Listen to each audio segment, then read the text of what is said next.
Assalamualaikum Ustaz.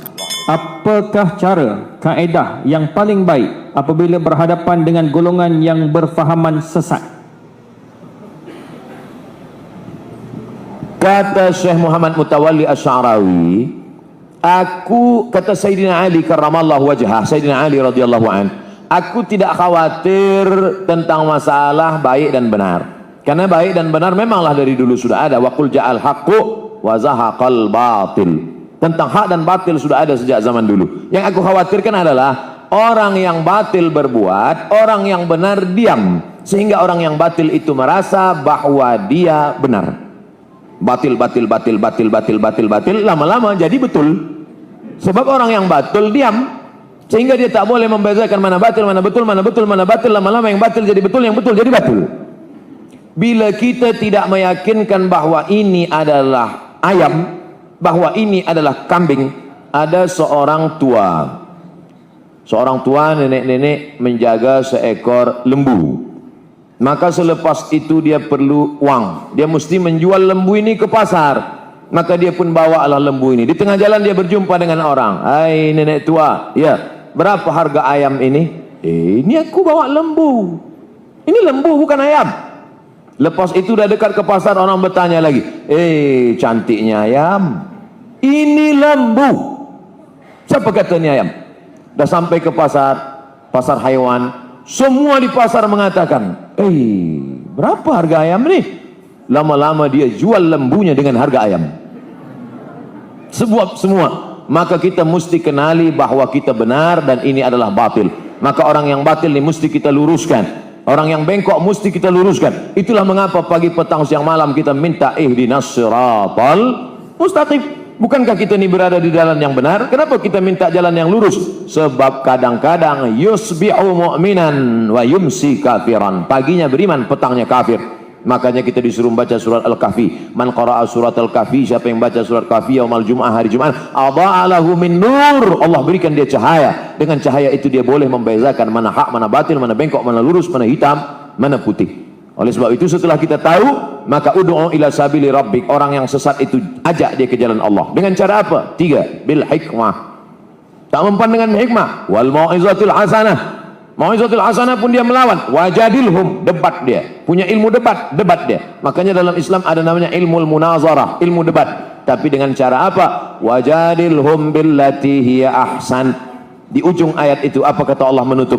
Inna rabbaka huwa a'lamu biman dhalla an sabilih. Allah lebih tahu siapa yang sesat. Wa huwa a'lamu bil muhtadin. Allah lebih tahu siapa yang mendapatkan hidayah. Siapakah yang dapat menyelamatkan dalam perdebatan ini? Siapa lagi kalau bukan penuntut-penuntut dari fakulti pengajian Islam, falsafah, akidah wal falsafah. Wallahu a'lam. Alhamdulillah. Banyak Dr. Abdul Samad promosi fakulti pengajian Islam. Saya rasa bangga sekali. Baik, kita kesempatan masa sebab malam ini Datuk Seri Dr. Abdul Samad akan berada di Stadium Melawati. Semalam alhamdulillah yang bahagia Ustaz berada dekat Masjid Besi. Masya-Allah, 3 tingkat tu penuh rapat. Jadi sampaikan orang tengok Ustaz tu masuk keluar agak penyek gitu ya. Masya-Allah. Jadi alhamdulillah malam ini Allah permudahkan insya-Allah. Cuma di sini enggak penyek sebab semuanya okey. Cuma saya nak buka dua soalan dalam bentuk ni pakai mic, 2 je sebab masa tak ada. Okey, satu soalan. Terus bagi nanti kan jawab. Okey, silakan. Mana mic? Belah perempuan seorang nak seorang perempuan. Prepare terus, siap-siap. Ada? Mana profesor-profesor perempuan? Jangan jadi malu kita ni. Ni. Allah. Makcik. Prof. Sekarang boleh tanya. Nanti. Ya. Bagi lelaki dulu. Bagi dia orang angkat dulu. Okey, silakan. Mana mic? Ladies first. Okey. Ustaz Somad kata ladies first. Bismillahirrahmanirrahim. Assalamualaikum warahmatullahi wabarakatuh. Ana Fatimah Yahya min هذه الجامعة كطالبة هنا في شعبة عربية. Okey, saya nak tanya mengenai batal wudu. Mazhab Hanafi kalau sentuh al-mashu laisa batil. Syafi'i batal. Kalau kita macam saya nak ikut mazhab Hanafi boleh tak? Siapa-siapa sajalah, macam masalah di Makkah lamsul rajul. Hadha soal faqat. Syukran. Terima kasih Ustazah, sebab apa nama soalan pendek dan padat. Masya-Allah. Aula mastumun nisa, atau kamu menyentuh perempuan. Kata mazhab Hanafi, aula mastumun nisa, kamu menyentuh tangan perempuan, la yubtilul wudu, tak batal wudu. Sebab makna aula mastumun nisa, maaf beribu maaf, maknanya jima. Kalau jima baru batal. Sebab kan kata dalam mazhab Maliki, kalau menyentuh batal kalau ada syahwat. Kalau tak ada syahwat tak batal. Sedangkan dalam mazhab Syafi'i, ada syahwat tak ada syahwat batal. Saya dalam hal ini memilih mazhab Syafi'i. Kenapa Ustaz pilih mazhab Syafi'i? Apa hujahnya? Lebih mazhab Syafi'i lebih ihtiyat, lebih hati-hati, lebih selamat. Misal umpamanya saya bersentuhan dengan perempuan, lepas tu saya sembahyang, Allahu Akbar, datang setan berbisik, hai Abdul Somad, engkau tadi bersentuhan. Kata hati saya, tak batal, aku tak ada nafsu. Kata engkau tak nafsu, tapi adalah sikit. Maka di situ saya pilih mazhab Syafi'i sebab ihtiyat dia tinggi. Manakala saya bersentuhan, saya wuduk balik. Selepas itu datang setan menggoda, wuduk engkau sudah batal Abdul Somad. Kata saya, tak batal, sebab aku dah wuduk balik. Salahkah seseorang memilih mazhab Maliki, memilih mazhab Hanafi, kemudian menurut dia baca, dia tengok, lalu kemudian dia pilih mazhab ini? Salahkah dia? Maka kata Syekh Wahbah Zuhaili dalam kitab Al-Fiqhul Islami wa Adillatuh, orang boleh memakai mazhab talfik campur bisyarat. Syarat yang pertama, bukan tatabbu' rukhas, ingin mencari senang-senang mudah-mudah aja. Giliran berwudu, dia pilih mazhab Hanafi. Selepas itu hari raya kurban, orang bertanya, awak tak berkurban tahun ini? Tidak. Kenapa? Kurban sunat muakkad. Kurban dalam mazhab Hanafi wajib. Ya, aku duduk je tak Hanafi. Kurban aku pindah ke Maliki. Syarat yang pertama, dia tidak tatabu' rukhas, tapi kerana dia tengok dalilnya kuat. Yang kedua, kerana dia tidak dalam satu qadiyah. Salat dengan wudu dengan puasa bukan satu qadiyah. Yang dimaksud dalam satu qadiyah itu cara berwudunya Syafi'i. Selepas itu membatalkannya, pindah dia ke Maliki atau Hanafi, maka ini satu qadiyah. Apa beza wuduk Syafi'i dengan wuduk Hanafi? Wuduk Syafi'i, air asal kena rambut sikit saja sah. Kena rambut sikit saja sah. Sedangkan Hanafi seperempat kepala. Dalam mazhab Hanafi, tangan dibasahkan, dimasukkan. Dia pakai hadis yang Nabi memasukkan tangan ke celah surban dan seperempat kepala kena. Karena kepala ini dibagi empat. 1, 2, 3, 4. Maka mesti kena seperempat kepala. Kalau seperempat kepala tak kena, maka batal. Sedangkan Maliki, cara menyapu kepala, dibasahkan dua tangan, semua. Dari depan ke belakang, maju lagi ke depan, kena dua telinga. Cara wuduknya dia pakai Syafi'i. Selepas itu dia pergi jemputan walimah. Selamat ya, barakallahu lakum wa baraka alaikum wa jama'a bainakum fi khair. Kena ujung. Lepas tu dia sembahyang. Orang tanya, kenapa awak tak wuduk balik?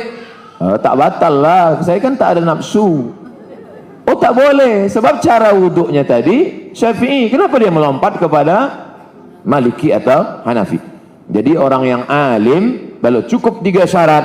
Yang pertama, bukan tatabu' rukhas, bukan mencari senang-senang. Yang kedua, bukan dalam satu qadiyah, tapi berbeda qadiyah. Yang ketiga, dia alim dalam bidang fiqh itu, maka dia boleh. Begitu kata Syekh Wahbah Zuhaili, bukan kata Abdul Somad.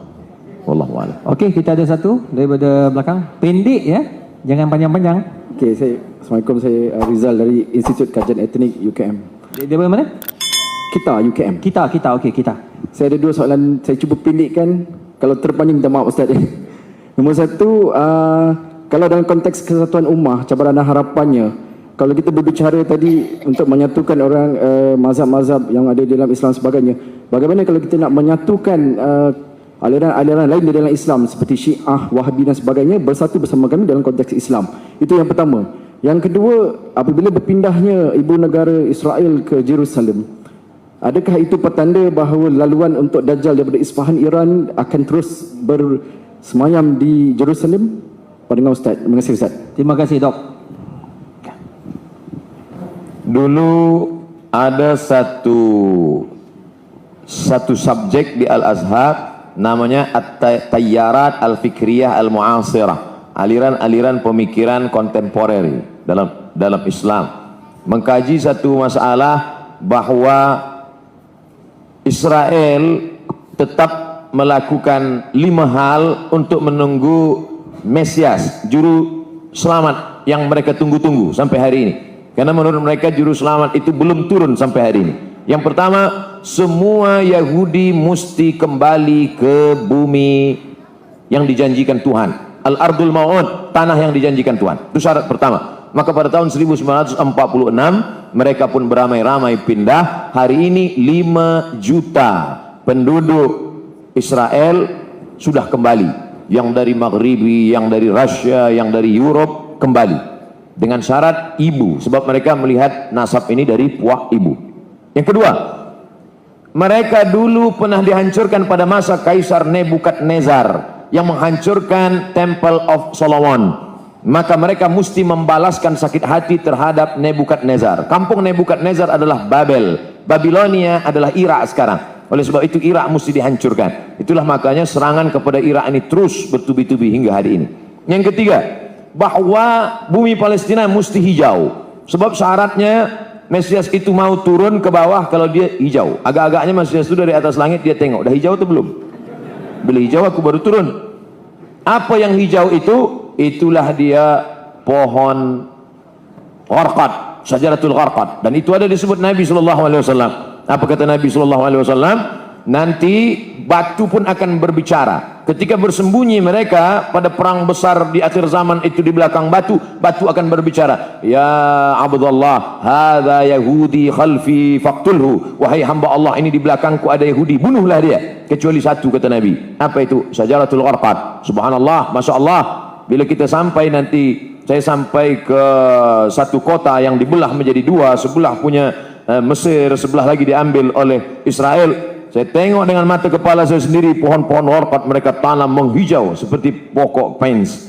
Lalu kemudian yang kelima, bahwa mereka mesti menguasai yang pernah dikuasai oleh Sulaiman dulu. Maka itu disebut dengan Great Israelian, Israel Raya, Israel besar. Mana batasnya? Dari 2 sungai, dari sungai Nil di Afrika hingga ke sungai Efrat di Irak. Maka batas negara mereka itu adalah 2 sungai. Maka dalam bendera dia dibuat ada bintang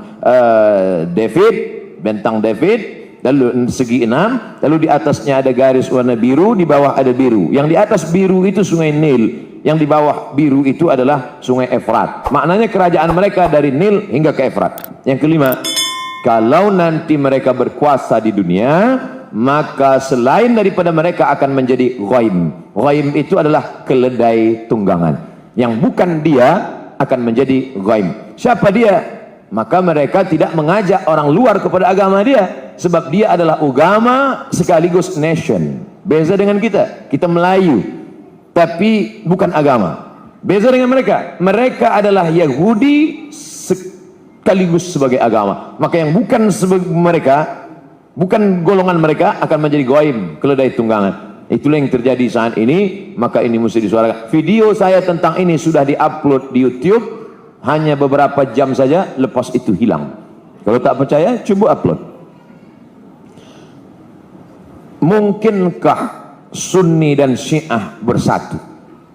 Yang menjawab ini Syekh Yusuf Al-Qaradawi. Maka dibuatlah yang disebut dengan at-taqrib bainal madzahib.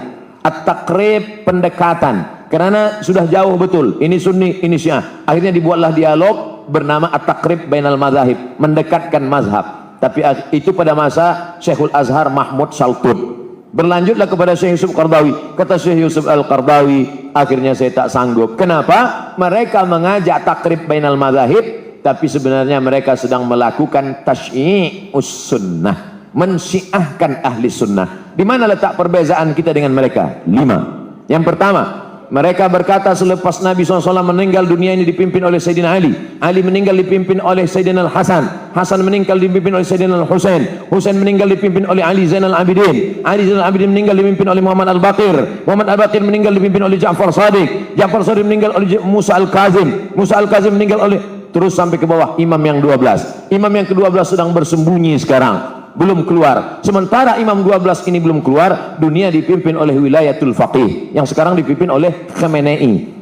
Siapa yang tidak mengakui ini maka kafir. Itulah yang menyebabkan dia keluar daripada Ahlussunnah, karena Ahlussunnah tidak boleh takfir, mengkafirkan orang, sedangkan dia mengkafirkan kita. Dua, selepas Nabi SAW meninggal dunia maka ada wasiat kepada Sayyidina Ali, maka orang yang mengambil wasiat membatalkan wasiat itu berarti kafir. Abu Bakar dan Umar kafir. Makanya ada doa laknat sonamai Quraisy. Selepas sholat subuh mereka laknat, Allahumma la'an sonamai Quraisy. Siapa yang dimaksud dengan sonamai Quraisy? Abu Bakar Siddiq dan Umar Ibnul Khattab. Wa ma Muhammadun illa rasul. Muhammad itu seorang Rasul SAW. Qad khalas min qablihi rusul, sebelum-sebelumnya Rasul sudah meninggal. Afa immata, kalau dia mati meninggal dunia, au qutila, atau dia dibunuh. Apa kata mereka dalam tafsirnya? Qutila, Muhammad SAW mati dibunuh. Siapa yang membunuhnya? Sammahuma, sammahu. Ada dua orang perempuan yang sudah meracunnya. Sejahat-jahat perempuan adalah mereka berdua, sejahat-jahat lelaki adalah bapaknya. Siapakah dua perempuan itu? Aisyah paling jahat, bapak Aisyah Abu Bakar. Hafsah paling jahat, bapak Hafsah adalah Umar. Sejahat-jahat perempuan Aisyah dan Hafsah, sejahat-jahat lelaki Abu Bakar dan Umar. Tiga, sahabat Nabi yang beriman hanya Muaz, hanya Abu Dzar Al-Ghifari, Salman Al-Farisi, Miqdad bin Aswad. Selain daripada itu sahabat itu kafir murtad. Sedangkan kita Ahlussunnah berkata as-sahabah udul. Abu Bakar Siddiq radhiyallahu an, Umar bin Khattab radhiyallahu an, Ali bin Abi Thalib radhiyallahu an. Sedangkan mereka mengatakan la'natullah alaih. Yang keempat, mereka berkata bahwa ada namanya taqiyah. Kalau kebetulan yang hadir ini ramai adalah Ahlussunnah wal Jamaah, maka ketika dia ditanya, engkau Syiah apa Sunnah? Dia akan berkata, ana Sunni. Sebab yang banyak ini Sunnah. Tapi kalau yang di sini yang datang adalah Syiah, ditanya, awak Sunni apa Syi'i? Ana Syi'i. Ini namanya taqiyah. Kalau yang kebetulan datang 50-50, 50 Sunnah, awak apa? Ana Sushi. Sunni Syi'i. Taqiyah. Dalam Islam tak ada taqiyah. Sedangkan mereka mengatakan at-taqiyah minad din. Taqiyah ini minad din. Siapa yang tidak bertaqiyah maka dia tidak beragama. Tidak beragama Syiah maksudnya.